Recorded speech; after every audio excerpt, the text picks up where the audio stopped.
আসসালামু আলাইকুম। আশা করি সবাই ভালো আছেন। আজকে যে বিষয়টা নিয়ে আসছি সেটা হলো যে লেখাপড়ার ক্ষেত্রে মোবাইল সমস্যা। এটা একটা বড় কারণ। আমাদের দেশের ছেলেমেয়েরা বেশিরভাগ ছেলেমেয়েরা যারা ক্ষতিগ্রস্ত হয়েছে লেখাপড়ায় তারা মোবাইল এডিক্টেড এটা নির্দ্বিধায় বলা যায়। যদিও মোবাইলের ক্ষতিকর দিক যেমন রয়েছে তেমনই উপকারিতাও রয়েছে। কিন্তু আমি বলবো যারা লেখাপড়া শিক্ষার্থী, যারা পরীক্ষা দিবে সামনে এসএসসি, ইন্টারমিডিয়েট অথবা কোনো পরীক্ষা তারা যদি মোবাইল এডিক্টেড হয়ে থাকে তাদের পরীক্ষা খারাপ হবে এটা কিন্তু স্বাভাবিক। কিন্তু আবার কিছু গুরুত্বপূর্ণ তথ্য যেটা মোবাইল না হলে সম্ভব না। তাই এখন মোবাইলের ব্যবহারের ক্ষেত্রে ছাত্রছাত্রীদের কি করণীয় সেটা মানুষের প্রশ্ন, শুধু আমার নয়, সকলেরই প্রশ্ন এটা। তো আমি ছাত্রছাত্রীদেরকে একটা কথা বলবো যে তুমি যদি বেঁচে থাকো এবং ভালো কোনো রেজাল্ট করে চাকরি বাকরি পেয়ে যাও, তারপর কিন্তু মোবাইল ব্যবহারের যথেষ্ট পরিমাণ সময় পাবে।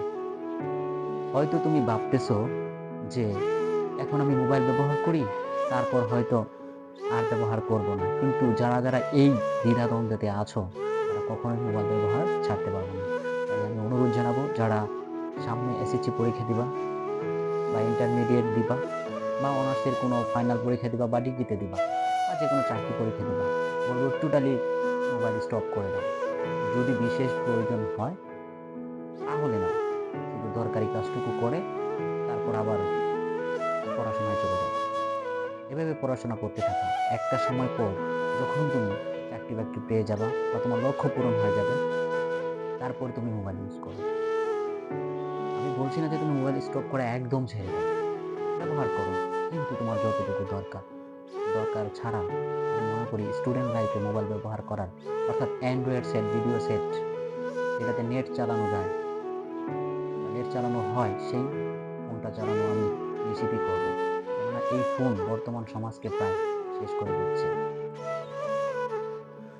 অনুরোধ জানাবো ফোন ব্যবহার ছাত্র জীবনে স্টপ রাখুন, নিজেকে এগিয়ে নিন, নিজের লক্ষ্যকে পূরণ করে এগিয়ে যান সবার উপরে। ধন্যবাদ সবাইকে। আসসালামু আলাইকুম।